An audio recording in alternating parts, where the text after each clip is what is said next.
हे बिहार की धरती, 22 तीर्थंकर देने के बाद तुझे क्या दुख था कि ये दिया।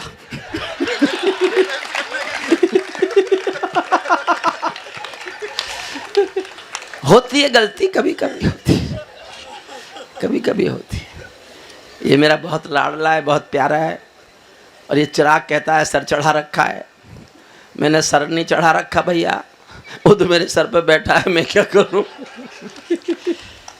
सुनिए कविता का अंत करता हूं। स्वागत। बर्मा बांग्लादेश तलक सीमा पर ऐंठे रहते थे। 1 मिनट की और कविता बची है। मैं आपने बहुत मन से सुना और मैं इस मंच पर आशा नहीं करता था कि आप इस कविता को इतने मन से सुनेंगे। मैं आपको सैल्यूट करता हूं कि आपने जिस मन प्राण से मेरी इस भावना को सुन लिया। मैं गाता हूं, मैंने एक ही कविता लिखी है जो बिना गाए लिखी है। बर्मा बांग्लादेश तलक सीमा पर ऐंठे रहते थे और हमारे नेता चूड़ी पहने बैठे रहते थे। दिल्ली डरी डरी रहती थी पाक चीन की बॉर्डर पर। सेना बांधे हाथ खड़ी रहती है, सेना बांधे हाथ खड़ी रहती है किसके ऑर्डर पर। दुनिया को एहसास कराओ, हम निर्णय ले सकते हैं, हम भी ईंटों का उत्तर पत्थर से दे सकते हैं। अब तो वक्त बदलना सीखो, डरते डरते जीने का। दुनिया को एहसास कराओ 56 इंची सीने का। क्या बात है। दुनिया को एहसास कराओ 56 इंची सीने का। सैनिक अपने प्राण गंवाकर देश बड़ा कर जाता है। रमेश मुस्कान, मैंने राजनीति पर सबसे कठोर जो पंक्ति लिखी है, सबसे कठोर, इससे कठोर मैंने नेताओं के लिए कुछ नहीं लिखा। और मैंने इतनी समझदारी से लिखा है कि उनकी समझ में ही ना आए। और समझ में भी आए तो इतनी देर में आए जितनी देर में मैं वहां से निकल लूं। आप खुद सोचना, क्या इससे ज्यादा हम कुछ गाली दे सकते हैं नेताओं को? सबसे बड़ी गाली दी है मैंने, लेकिन मैं थोड़ा पढ़ा लिखा हूं इन कवियों से ज्यादा। यह हंसने की बात नहीं थी, मैं सचमुच पढ़ा लिखा हूं और मैं बिहार का टॉपर नहीं हूं।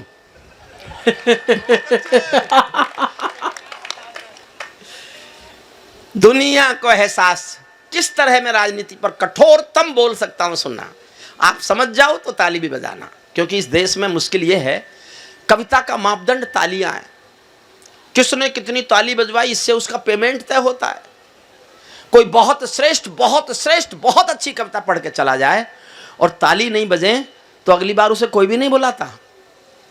ये आने वाली गिरावट है। लेकिन ऐसे कवि सम्मेलन होंगे जहां शुद्ध कविता पढ़ी जाएगी, जैसा आज चिराग ने किया, तो शायद शुद्ध कविता का पुनर्स्थापन होगा। अगर श्री हेमंत श्रीमाल जी के गीत आप सुन सकते हैं तो ये माना जाएगा कि कवि सम्मेलन इसलिए ऐतिहासिक था कि गीत कवि सम्मेलन की आत्मा को आपने जिया। गीत कवि सम्मेलन की आत्मा गीत है। हर विधा के बिना कवि सम्मेलन जिंदा रह सकता है, गीत के बिना कवि सम्मेलन जिंदा नहीं रह सकता। दुनिया को एहसास कराओ 56 इंची सीने का। मेरी कठोरतम भाषा सुनना। सैनिक अपने प्राण गंवाकर देश बड़ा कर जाते हैं, सैनिक अपने प्राण गंवाकर देश बड़ा कर जाते हैं। बलिदानों की बुनियादों पर राष्ट्र खड़ा कर जाते हैं। जिनको मां के बलिदानी बेटों से प्यार नहीं होगा, उन्हें तिरंगे को लहराने का अधिकार उन्हें तिरंगे को लहराने का अधिकार नहीं होगा। सिंहासन के माने होते हैं, समाप्त करता हूं अंतिम पंक्तियां। सिंहासन के माने होते हैं सिंहों का आसन हो, कायरता से दूर अटल संकल्पों का अनुशासन हो। राजमहल के आचरणों की गंध हवा में जाती है। राजा कायर हो तो बिल्ली सिंहों को धमकाती है। राजा कायर हो तो बिल्ली। भारत एक अखंड राष्ट्र है, सवा अरब की ताकत है। कोई हम पर आंख उठा ले किसकी भला हिमाकत है। धरती अंबर और समंदर को ये भाषा समझा दो, दुनिया के हर पंच सिकंदर को ये भाषा समझा दो। अब खंडित भारत मां की तस्वीर नहीं होने वाली, कश्मीर किसी के अब्बा की जागीर नहीं होने वाली। कश्मीर समाप्त कर। सुनना चाहते हैं? कितने लोग सुनना चाहते हैं? हाथ नीचे करो। कितने लोग नहीं सुनना चाहते? अरे वाह, मैं तो अपने मार्केट के शेयर का भाव देख रहा था। मोदी जी पर एक कविता सुनाऊं साहब? अच्छा, कारगिल नहीं है, मोदी जी पुरानी है। कारगिल आपने मोदी कहां सुनी? नहीं सुनी ना? नहीं, आप मोदी क्यों नहीं सुनेंगे? देखो एक बात सुन लो, एक बात सुन लो भैया, मेरी शादी नहीं हुई, मुझे किसी का कहना मानने की आदत नहीं। मैं तुम्हारी भी फरमाइश पूरी कर दूंगा। देखिए मोदी जी पर मेरी कविता है। ये कविता इसलिए मैं आपको सुनाना चाहता हूँ कि मैंने जिस दिन 40 साल पहले मैं कवि हुआ था, तब मैंने तय कर लिया था कि मैंने कहीं पढ़ा था ये कि कविताएं कभी भी किसी भी सरकार का समर्थन नहीं होती। जब जब कविताओं ने सरकारों का समर्थन किया, या तो कविताएं मर गई या सरकार गिर गई। क्या बात है। मैंने जीवन भर किसी सरकार के समर्थन में लिखा ही नहीं।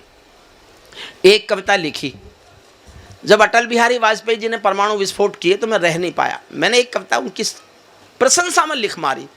मुझे लगा बड़ा काम किया हिंदुस्तान में, और उन्हीं को जा सुनाई। बड़े खुश बोले, अरे हरिओम तूने ये बहुत अच्छी कविता लिखी है। मैंने कहा जी 2 बातें होंगी, या तो कविता बचेगी या आपकी सरकार। और इतिहास में लिखा है कविता बची, सरकार गिरी। सरकार गिरी। उसके बाद मैंने किसी सरकार के पक्ष में नहीं लिखा। अब आ गए ये। अब मैं आपसे छिपाऊं क्यों? मैं बाबा रामदेव के साथ काम करता हूं और सीना तान के करता हूं। मैं उस आदमी को उद्योगपति मानने को तैयार ही नहीं हूं। मेरा कहना यह है, अगर भारत के व्यापारियों ने अच्छा साबुन बनाया होता तो कोई विदेशी साबुन हिंदुस्तान में बिकने नहीं आया होता। साहब अभी तो एक पतंजलि है, ऐसी 50 पतंजलि हिंदुस्तान में पैदा कर दो, सारी विदेशी कंपनियां बिस्तर बांधकर हिंदुस्तान से बाहर निकल जाएंगी। स्वदेशी का आंदोलन कोई चलाएगा तो मैं उसके साथ काम करूंगा। मैंने उनके साथ काम किया, और काम करते करते गलती मुझसे ये हो गई कि वो उस आंदोलन का हिस्सा थे जो पिछली सरकार को हटाना चाहते थे, नहीं लाना चाहते थे। देखते देखते अनजाने में भी वो हिस्सा हो गया। तो जिनको हटाना था वो हट गए, जिनको लाना था वो आ गए। अब क्या करें? विश्वविद्यालय से रिटायर हो गए, काम और कोई बचा नहीं। तो मैंने एक ऐसी कविता लिखी है साहब, मैं अनुरोध करके एक कविता सुनाना चाहता हूं। एक शब्द मोदी जी के समर्थन में नहीं है, और एक भी शब्द मोदी जी के खिलाफ नहीं है। एक भी शब्द। क्या बात है। आपको कैसा लगता है मैं नहीं जानता, लेकिन मैं आज भी एक वक्तव्य देता हूं जो राजनीति का माना जा सकता है। मोदी से भूल हो सकती है, मोदी से गलतियां हो सकती हैं, लेकिन इस देश को प्यार करने की उसकी निष्ठा पर मुझे कोई शक कभी हुआ ही नहीं। मैं करता ही नहीं। और सब कुछ अलग तो है। 65 सालों में नेताओं ने नोट बांटे, वोट ली, नोट बांटे, वोट ली, नोट बांटे, वोट ली। पहला नेता है जिसने नोट छीने और वोट ली, छीन छीन के। तो साहब कुछ तो होगा अलग। एक कविता सुनिए, तारीफ नहीं है, विरोध नहीं है, और कविता में हरिओम पवार जिंदा है। बस आप मन से सुनिए। स्वागत दत्तू, स्वागत। आपकी फरमाइश भी पूरी करूंगा अगले साल। देखो भैया, मैं जाट हूं, बेवकूफ नहीं हूं। बहुत अच्छा सबने सुना, सबने बहुत अच्छा पढ़ा। मेरे छोटे भाई बहनों ने बहुत अच्छा पढ़ा, और चिराग ने संचालन में बहुत मेहनत की और अपने कविता के पाठ के समय को वापस ले लिया, इसलिए कि मैं थोड़ा ज़्यादा पढ़ सकूं। बढ़िया है ना? ये सोच रहा है जब पैसे इसने लिए तो मैं क्यों पढ़ूं। मैं जानता हूं, मैं भाई इसको जितना सॉफ्ट कर सको। माइक बहुत बढ़िया है ये, लेकिन कोई तकनीकी खराबी इसमें है क्या है मुझे नहीं पता। मेरा कोई गला कभी दुखता नहीं है, लेकिन आज दुख रहा है, और हर कवि ने शिकायत की। नहीं, वो तकनीकी उसने पता नहीं, या तो कोई जो आदमी जो मेन एक्सपर्ट है वो है नहीं यहाँ। मैं ताजों के लिए समर्पण वंदन गीत नहीं गाता, मैं ताजों के लिए समर्पण वंदन गीत नहीं गाता, दरबारों के लिए कभी अभिनंदन गीत नहीं गाता। गौन भले हो जाऊं लेकिन मौन नहीं हो सकता मैं। एक पंक्ति पर टंगी है मेरी पूरी कविता की आत्मा। इस पंक्ति को समझ जाओगे तो मेरी कविता समझ जाओगे। फिर पढ़ता हूं। मैं ताजों के लिए समर्पण वंदन गीत नहीं गाता, दरबारों के लिए कभी अभिनंदन गीत नहीं गाता। गौन भले हो जाऊं लेकिन मौन नहीं हो सकता मैं। पुत्र मोह में शस्त्र त्याग कर द्रोण नहीं हो सकता मैं। पुत्र मोह में शस्त्र त्याग। इतनी कम तालियों में सुनोगे तो कविता बदल दूंगा और आपको पता नहीं चलने दूंगा। मुझे तालियां चाहिए, ये रोग है मेरा, कविता का मापदंड नहीं है। पुत्र मोह में शस्त्र त्याग कर द्रोण नहीं हो सकता मैं। कितने ही पहरे बैठा दो मेरी क्रुद्ध निगाहों पर, मैं दिल्ली से बात करूंगा भीड़ भरे चौराहों पर। मैं गाथा वाचन करता हूँ सिंहासन परिवर्तन की, अच्छे दिन आने वाले हैं नारों के आकर्षण की, कभी किसी भी प्रलोभन में मेरी कलम नहीं बिकती, और किसी भी डर के आगे दिन को रात नहीं लिखती। मैं शब्दों की क्रांति ज्वाल हूँ, वर्तमान को गाऊंगा। जिस दिन मेरी आग बुझेगी मैं उस दिन मर जाऊंगा। जिस दिन मेरी आग बुझेगी, जिस दिन मेरी आग बुझेगी मैं उस दिन मर जाऊंगा। सत्ता का आकर्षण मेरी भूख नहीं। जो मैं बोल रहा हूं ये गर्वोक्ति नहीं है, सत्य है। मैं चाहता तो जहां भाजपा के 282 पार्लियामेंट बैठे मैं बैठ सकता था। टिकट मांगने वाले हजारों थे 4 साल पहले, मिले हुए टिकट को लौटाने वाला सिर्फ मैं था, सिर्फ मैंने तय कर लिया था कि किसी भी पार्टी का सांसद या मंत्री कुछ भी हो सकता है, ईमानदार कभी नहीं हो सकता। क्या बात है, वाह वाह, हो ही नहीं सकता। और मैं कभी बने रहना चाहता था। मैं मेरी जिंदगी गाता हूं, मुझे आशीष देना।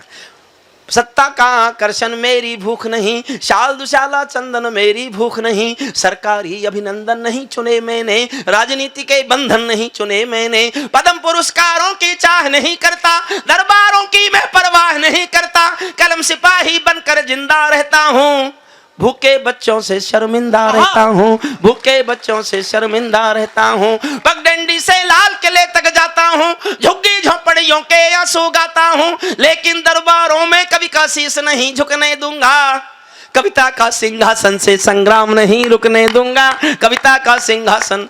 सत्ता बदली वहीं से शुरू हुआ। भारत माँ के घर में नया बसंत दिखाई देता है। 4 साल पहले से शुरू हो गई थी कविता, धीरे धीरे आगे बढ़ी। इस पंक्ति का अर्थ आप समझ ही जाओगे, समझाने की जरूरत नहीं है। भारत माँ के घर में नया बसंत दिखाई देता है, वंशवाद की परंपरा का अंत दिखाई देता है, वंशवाद की परंपरा का अंत दिखाई देता है। तुमने उस दिन परंपरा का सूरज एक उगाया था। एक तारीफ का एक शब्द नहीं है, लेकिन इतिहास में कोई ऐसा बड़ा काम हुआ जो रेखांकित होगा तो हरिओम पमार भी करेगा। अच्छा लगे तो समर्थन करना जी भर के तालियों से। तुमने उस दिन परंपरा का सूरज एक उगाया था, जिस दिन तुमने संसद की चौखट पर शीश झुकाया था, जिस दिन तुमने संसद की चौखट पर शीश झुकाया था। बहुत बधाई देता हूं मैं परिवर्तन के नायक को। और चिराग भाई, आपके सुधी लोगों के सामने एक वाक्य और बोलता हूं, बस स्वागत दद्दू। एक वाक्य ध्यान से सुनना। मैं कहना क्या चाहता हूं, आप जिसके साथ उठते बैठते हों वो देखते ही देखते देश का सबसे बड़ा आदमी बन जाए, तो फिर उसके साथ आपका क्या रिश्ता है ये उसको तय करने देना। क्या बात है। तुम मत तय करना कि उससे तुम्हारा क्या रिश्ता है। और मैं इस रिश्ते को तय करता हूं, रमेश मुस्कान जनता का आशीष मांगता हूं, मैं अपना रिश्ता तय करता हूं देश की सबसे बड़ी कुर्सी से। बहुत बधाई दी है मैंने परिवर्तन के नायक को, बहुत बधाई दी है मैंने परिवर्तन के नायक को, लेकिन कैसे मर जाने दूंगा आंसू के गायक को। आप विजय के जननायक हो, मैं पीड़ा का गायक हूँ। आप राजपथ के नायक हो, मैं जनपथ का नायक हूँ। आप राजपथ के नायक हो, मैं जनपथ का नायक हूँ। निर्वाचन ने सौंपा है सम्मान तुम्हारे हाथों में, लोकतंत्र की संसद का मान तुम्हारे हाथों में, संविधान के पालन का अरमान तुम्हारे हाथों में, तिलक गोखले गांधी का वरदान तुम्हारे हाथों में, अमर तिरंगे की सौंपी है शान तुम्हारे हाथों में, सौंप दिया है पूरा हिंदुस्तान तुम्हारे हाथों में। क्या बात। सौंप दिया है पूरा हिंदुस्तान। विजय किसी की नहीं, विजय ये परिवर्तन के यश की थी। विजय किसी की नहीं, विजय ये परिवर्तन के यश की थी। और पराजय गांधी जी के बंदर के यश की थी। आदरणीय वापिस आओ, आदरणीय वापिस आओ। ये कोई पार्लियामेंट है जिसका मन करेगा उठ के चल देगा? ये जैन समाज की अदब की महफिल है साहब, संचालक जा सकता है। विजय, अगली पंक्ति समझ जाओ तो बताना। विजय किसी की नहीं, विजय ये परिवर्तन के यश की थी। और पराजय गांधी जी के बंदर के अपयश की थी। और पराजय गांधी जी के बंदर के अपयश की थी। 10 सालों तक बैसाखी से तारे टूटे मौन रहे, घोटालों पर घोटालों के अनबम फूटे मौन रहे। हर घटना दुर्घटना पर मौनी बाबा हो जाते थे। हनुमान चालीसा सीने पर रखकर सो जाते थे। हनुमान चालीसा सीने पर रखकर सो जाते थे। जिस ईमानदार के घर में कौल दलाली पलती हो, उस दब्बू ईमानदार के पाप नहीं छिपने दूंगा, कविता का सिंहासन से संग्राम नहीं। दूसरा छंद देखना, आज आपके रथ के सारे घोड़े हिम्मत वाले हैं, कुछ साधु सन्यासी ज्यादा ही हिम्मत वाले हैं। आज आपके रथ के सारे घोड़े हिम्मत वाले हैं, गायत्री के गंगा माँ के गैया के रखवाले हैं, लेकिन ये भड़कीले भाषण जो जहरीले नारे हैं, होंगे आप सब भाजपाई। आपके खिलाफ बोल रहा हूं और आपको मजबूर कर रहा हूं कि आप तालियां उठाएंगे अगर ईमानदार श्रोता हैं तो। आज आपके रथ के सारे घोड़े हिम्मत वाले हैं, गायत्री के गंगा माँ के गैया के रखवाले हैं, लेकिन ये भड़कीले भाषण जो जहरीले नारे हैं, ये मोदी सिंहासन के हमदर्द नहीं हत्यारे हैं, ये मोदी सिंहासन के हमदर्द नहीं हत्यारे हैं। सिंहासन का हिस्सा बांटो तुम उसको चाहो जिसको। मैंने जीवन में केवल 2 लोगों के साथ काम किया। 1975 में जब मैं LLM कर रहा था, मैंने जयप्रकाश नारायण जी के साथ काम किया है। मैं जेपी आंदोलन की कोख से पैदा हुआ कवि हूं। मैंने 1975 में मीसा भोगा है जेपी के साथ काम करने के लिए, लेकिन मैं राजनीति में नहीं गया, मुझे नहीं आती। फिर मैंने एक साधु के साथ काम किया, आज भी करता हूं। मुझे लगता है वो देश में मन प्राण से गरीब आदमी को स्वस्थ बनाने का एक बड़ा अभियान चला रहा है। अगर उसने देश को योग सिखा दिया तो चला ले खुद उद्योग, क्या फर्क पड़ता है। देश को तो योग सिखाने की कोशिश की। मैं उनके साथ हूं, बोलता हूं और मैं देखना चाहता हूं आप साथ दें तो दें, अच्छा लगेगा, नहीं भी देंगे तो मैं जो सोच लेता हूं मैं अपनी सोच ही करता हूं। सिंहासन का हिस्सा बांटो तुम उसको चाहो जिसको, भूल न जाना रामदेव के स्वाभिमान की कोशिश को, जिसके अंदर संघर्षों का एक पुरोधा बैठा है, जिसके अंदर युग परिवर्तन का एक योद्धा बैठा है, जिसने काले धन पर घर घर जाकर अलग जगाया था, बाबा ने परिवर्तन का मौसम अनुकूल बनाया था, बाबा ने कथनी करनी का भेद मिटाकर दिखा दिया, वंशवाद को राजमहल से दूर बिठाकर दिखा दिया, वंशवाद को राजमहल से दूर। और 2 पंक्तियां पढ़ता हूं साहब। ये मेरे छोटे भाई मानते हैं कि हिंदुस्तान में कब सम्मेलनों में तालियों का ऊंचा पहाड़ खड़ा करने की परंपरा जिन कवियों ने शुरू की, उनमें एक मैं भी हूं, आज भी हूं। मैं ये एहसास जी के जाना चाहता हूं समाज के बीच, भोलानाथ नगर के जैन क्लब के बीच, कि मैं आज भी तालियों का पहाड़ खड़ा कर सकता हूं। 2 लाइन पढ़ूंगा, सुनिए। दिल करे तो एक बार मुझे तालियों का पहाड़ दिखाना, ये मेरी ईगो संतुष्ट होगी कि मैं आज भी कमजोर नहीं हुआ हूं, मैं आज भी कर सकता हूं तालियों का पहाड़ खड़ा। 2 लाइन पढ़ूंगा और मन करे तो मुझे पुरस्कार देना, एक तालियों का पहाड़ दिखाना मुझे, मन से भी निवेदन करूंगा। बाबा ने कथनी करनी का भेद मिटाकर दिखा दिया, वंशवाद को राजमहल से दूर बिठाकर दिखा दिया, स्वामी जी ने पतंजलि को पुनः जिलाकर दिखा दिया, पेट हिलाने वाले ने सरकार हिलाकर दिखा दिया, पेट हिलाने पेट हिलाने वाले ने सरकार हिला कर दिखा दिया। जब जब कोई शहंशाह भी टकरा गया फकीरों से, शिकवा करता हुआ मिला है अपनी भाग्य लकीरों से। जब चाणक्य शिखा खुलती है नंदवंश कट जाता है, मैं चंद्र वरदाई कुल का धर्म नहीं बिकने दूंगा, कविता का सिंहासन से। अब हरिओम पवार बोलता है, हिंदुस्तान का कवि बोलता है, सुनना मेरा साहस देखना। हमने कई व्यथा भोगी हैं जनादेश नाकामी की, ये परिवर्तन चढ़ ना जाए भेंट कहीं बदनामी की। जिंदा कौमें कभी झूठ की जय जयकार नहीं करती, भीगी पलकें सिंहासन वालों को प्यार नहीं करती। व्यापारी की पीड़ा को जो भी दरबार नहीं सुनता, उसका भाषण लाल किला भी बारंबार नहीं सुनता, उसका भाषण लाल किला भी, उसका भाषण लाल किला भी बारंबार नहीं सुनता। इस सवाल का उत्तर क्या है मैं किसको समझाऊं क्या, मेरी समझ नहीं आया तो जनता को बतलाऊं क्या। सत्ताधीशों के अधरों पर पहरा क्यों हो जाता है, कभी कभी सिंहासन गूंगा बहरा क्यों हो जाता है, कभी कभी सिंहासन गूंगा बहरा। और मैं कहां तक जा सकता हूं कविता में, मैं कविता में जाऊंगा, आप मेरा हौसला बढ़ाने में जाना। कभी कभी सिंहासन गूंगा बहरा क्यों हो जाता है, सत्ताधीशों के अधरों पर पहरा क्यों हो जाता है। मैं चारण हूं चौराहों पर आंख लाल कर पूछूंगा, मैं चारण हूं चौराहों पर आंख लाल कर पूछूंगा, सिंहासन के गिरेबान में हाथ डाल कर पूछूंगा, जो भूखों के लिए किए हो काम बता दो मोदी जी, काले धन के गद्दारों के नाम बता दो मोदी जी, काले धन के गद्दारों के नाम बता दो मोदी जी। मेरी चीखें संसद की दीवारों से टकराएंगी, मैं जनता की मांगों की आवाज नहीं घुटने दूंगा। कविता का अंतिम छंद सुन लो साहब, बहुत मन से आपने सुना, बहुत बहुत सैल्यूट जैन समाज को। अंतिम छंद जिसके लिए मैंने ये कविता लिखी है,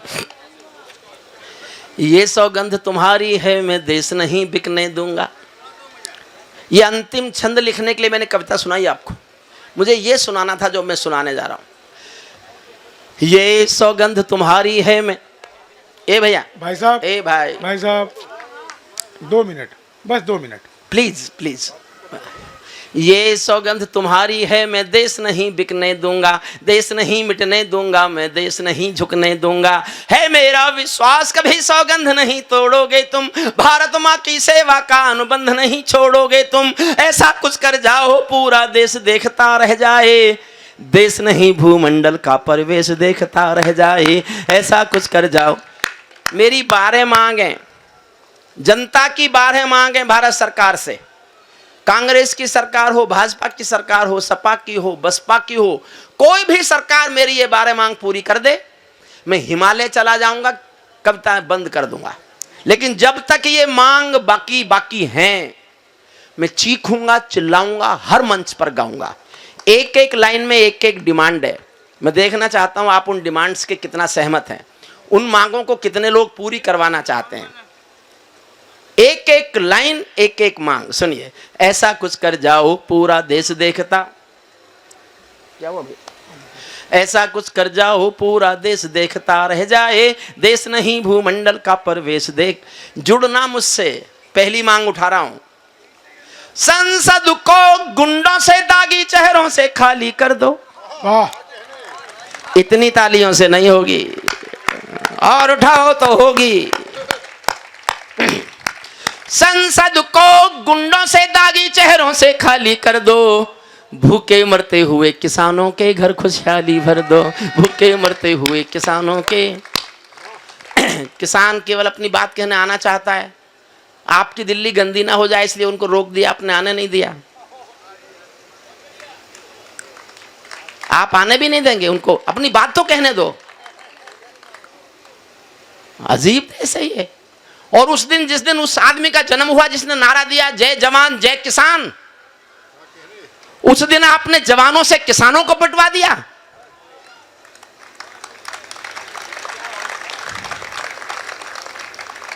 दर्द मुझे भी होता है, मैं किसान का बेटा हूं, झोपड़ी में पैदा हुआ हूं। सुनना साहब, भूखे मरते हुए किसानों के घर खुशहाली भर दो, कश्मीर में भारत मां की जयकारों के स्वर दे दो। वाह,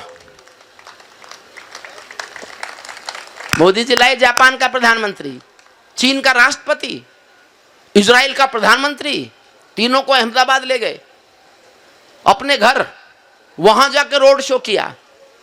मोदी जी, ये देश आपको जम्मू कश्मीर के श्रीनगर के लाल चौक पर रोड शो करते हुए देखना चाहता है, रोड शो करते हुए देखना चाहता है। मैं 28 साल के आंसू गा रहा हूं, समझ जाओ तो मेरा साथ देना, पीछे तक मेरा साथ देना। 28 साल पुराने आंसू गा रहा हूं, जब 1990 में 4 लाख कश्मीरी पंडितों को कश्मीर से निकाल दिया गया था। उन कश्मीरी पंडितों का कोई मानव अधिकार नहीं है हिंदुस्तान में। कश्मीर में भारत मां की जयकारों के स्वर दे दो, हर विस्थापित कश्मीरी पंडित को उसका घर दे दो, हर विस्थापित कश्मीरी पंडित को उसका घर दे दो। खेलों को नेताओं से पूंजीपतियों से मुक्त करो, खेलों को नेताओं से पूंजीपतियों से मुक्त करो। माँ बहनों बेटी का जीना स्वाभिमान से युक्त करो, झोपड़ियों को मत सिखलाओ तौर तरीका जीने का, उन्हें मैसर कर दो केवल अच्छा पानी पीने का, उन्हें मैसर कर दो केवल अच्छा पानी पीने का। नंगे बदन लिए फिरते हैं ख्वाहिश एक लंगोटी की, खाली पेट लिए बैठे हैं उम्मीदें 2 रोटी की। कहीं भूख से कोई बच्चा मर ना जाए याद रहे, 10 करोड़ भूखी पीढ़ी की याद तुम्हें फरियाद रहे। तुम चाहो तो भारत के घर घर को देवाले दे दो, लेकिन सबसे पहले झोपड़ियों को शौचालय दे दो, लेकिन सबसे पहले झोपड़ियों को शौचालय दे दो। ऐसा कुछ कर जाओ पूरा देश देखता रह जाए, देश नहीं भूमंडल का